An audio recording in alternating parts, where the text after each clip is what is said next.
Ladies and gentlemen, welcome back. This is the Team Liquid Legacy Star League Season 3, round of 24, and we are going on to Group B. But first, a shout out to our lovely sponsors, Razer and Twitch TV, who have made all of this possible. Thank you so very much.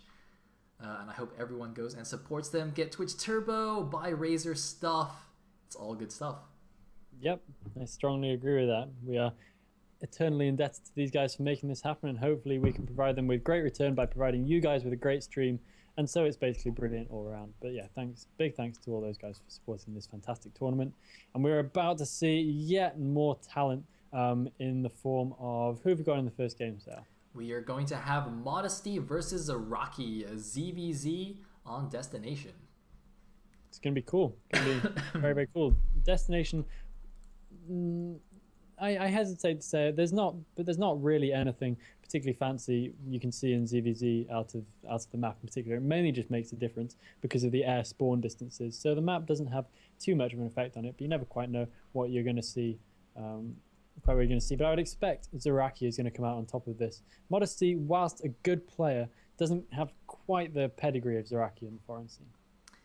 Yeah, I guess I would say Zaraki's probably slightly better, but I think Zaraki also is not necessarily among the highest caliber of foreigners. This also is his first time actually in the TLS, I believe. I think he might have played in qualifiers in previous seasons, but I don't think he made it. So both of these players kind of having their first go at TLS.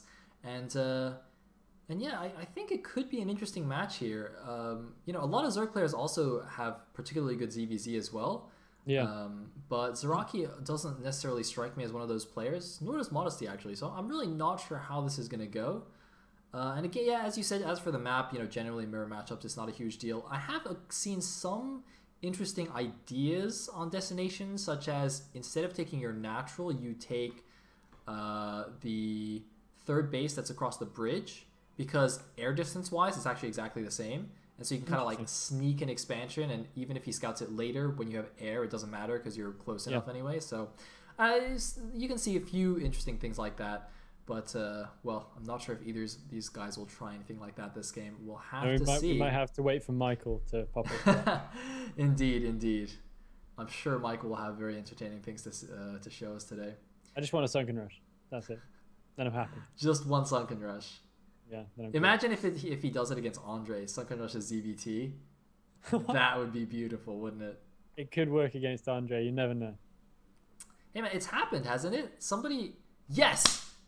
Oversky Sunken Rushed a Terran in Pro League on Katrina. I think it was on Katrina. I'm pretty sure, because Katrina, you know, has like the wide ramp up into your main and the natural behind, and it was like really open. I'm pretty sure Oversky like built a proxy hatchery and Sunken Rushed him. I wouldn't remember that kind of detail. I could be making it up. Remember who Oversky is, but I'm gonna take your word for it. All right, I'm sure there's excellent. someone in the chat who will corroborate your story. Anyway, this is not Oversky. This is Modesty versus Zaraki. Are you ready, Elegant? I'm ready. All right, here we go.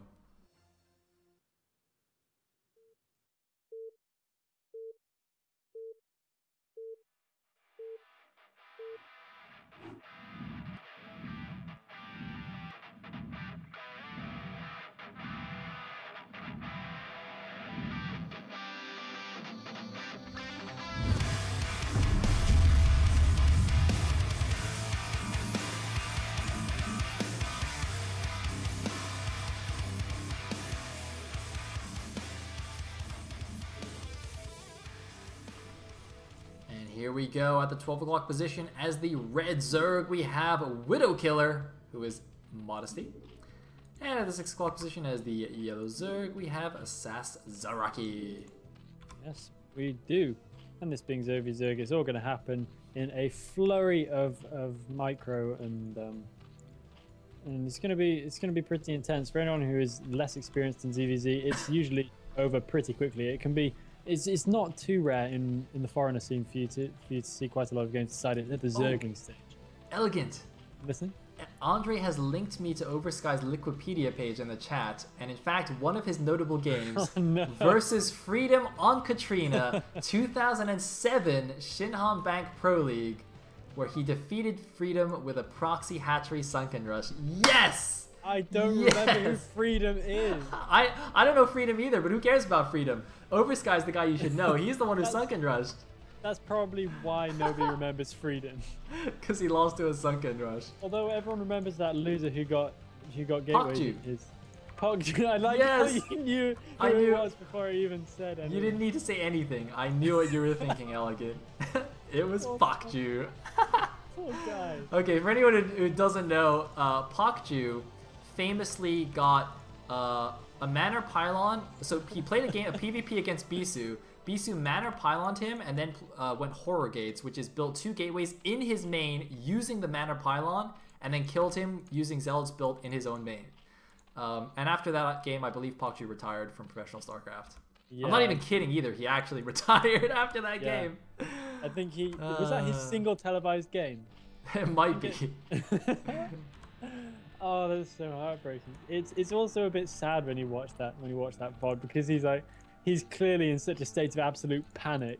Yeah, and he's playing Bisu too. It's like not even fair.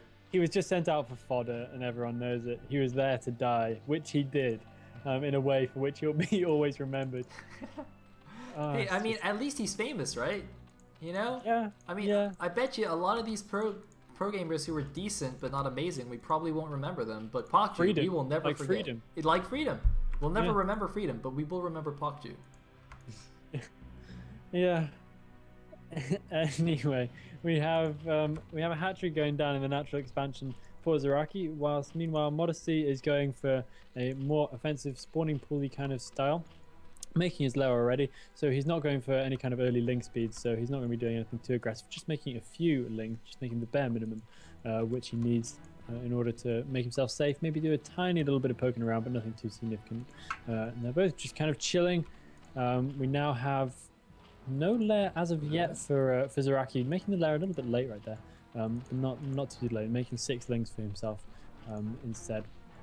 Yeah, we have an in-base hatchery now for Modesty. I don't understand this, because his opponent's already got the hatchery at the natural, so I mean, I guess he's slightly scared of Zaraki going Mass Ling, because he obviously has a major larva advantage right now.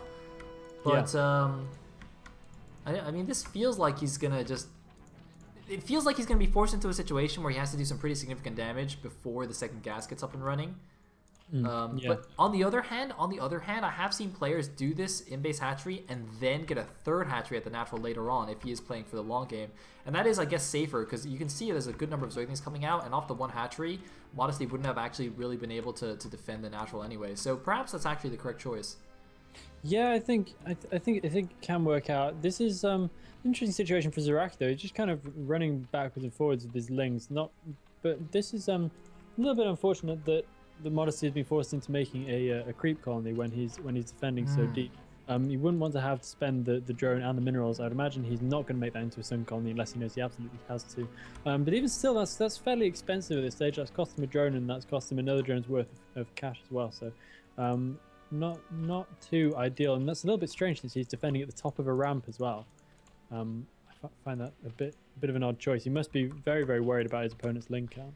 Yeah, I mean, I guess he knows from his Overlord Scout that his Spire Tech is ahead, so the only thing he's really scared about is the big Ling attack. But I don't think his Spire is far enough ahead to get more than, like, you know, a couple of free Overlord kills. I don't think he really has time to get over and you know, kill drones or anything.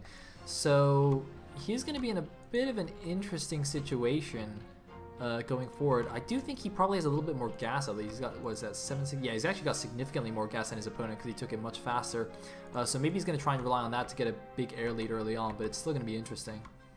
Yeah, I think that Spire definitely not early enough for him to get over there and do any real damage. He's going to have to just pick off Overlords and maybe pick off a few Lings as well, because there is a lot of Lings coming out from Zaraki right now, and he's about to try and push up that ramp. He's not in an advantageous position, but he does have more than 2 Lings for every one of Modesty, so he can make decent headways up here, even if he is inefficient, which he will be. Oh, we don't have Ling speed in either yet for Modesty, but the neuters popping at just the right time should be able to take out those Lings with relative ease. Will he go in and try for any Will they go and try for any drones? No, it looks like it's just going to hang around on the edge. But that does provide a significant delay to... Will we see a drone go down? We will see one drone go down, maybe a second one here as well. Oh, a second drone. Nice catch right there for Zaraki, managing to do some decent damage. And that has also delayed Modesty's approach over to his side of the map as well, which is no bad thing. Yeah, I'm a bit confused why he pulled back and waited a second to go in, because the Sunken, if he went in straight away, the Sunken wouldn't have been finished. I'm pretty sure he could have killed more drones. On the other hand, maybe he did just want to buy the few extra seconds to make sure his muted got out, because if he just committed straight away, I think maybe his legs would have died faster. And what the hell is that drone doing? Oh, nice Scourge hits. However, does he still have enough mutas? It looks like Zaraki feels like he doesn't. He's going to lose a couple of drones here. Is he going to lose a third one? No, some more Scourge coming out. A random Zergling from Modesty coming in. Oh my goodness. That is a massive Scourge hit right there, and that might end the game right here. Modesty is all over Zaraki. Zaraki is losing all of his Mutalisks. This is seriously, seriously bad for him. I think he's going to be done unless he can land some amazing Scourge right now on Mutalisks and Modesty. Modesty is definitely going to be taking this in a really, really quick micro battle there. As soon as the Mutalisks came to bear, this is actually quite surprising to me. This Scourge just chasing down. Ooh, not the best micro from Modesty to take down this Scourge, but I don't think it's going to matter particularly. There is just one Mutalisk left to defend, and then the drone line is all his for the taking, and there it is. The last Muta finally bites the dust. Oh, but he's going to get some more Scourge hits. He does get 2 more Mutas though with those Scourge. Oh no. Yeah. It's all gone. It's all gone, and Zaraki is going to find himself in the losers match so early on as well, dropping a game. This is quite surprising. GG! Modesty takes it down. Quick and dirty ZVZ, as we would expect from ZVZs. Yeah. And as you say, Modesty goes on to the winners match. It does indeed, and that was short and sweet right there for him. That Scourge hit just completely overwhelmed Zaraki in one fell swoop. Zaraki just didn't seem on the ball. I don't know why he wasn't expecting Scourge to come and reinforce. He really should have been. Yeah, I mean, Modesty also took a good number of Scourge hits as well. It wasn't the best micro I've ever seen. Well, there you go. Scourge are good enough, I guess. Yeah, and that was that. I really thought Zaraki would be in a better position, but hey, Modesty hit his timing. So we are now going on to the second match, which will be a ZVT between Michael and Andre. Stay tuned.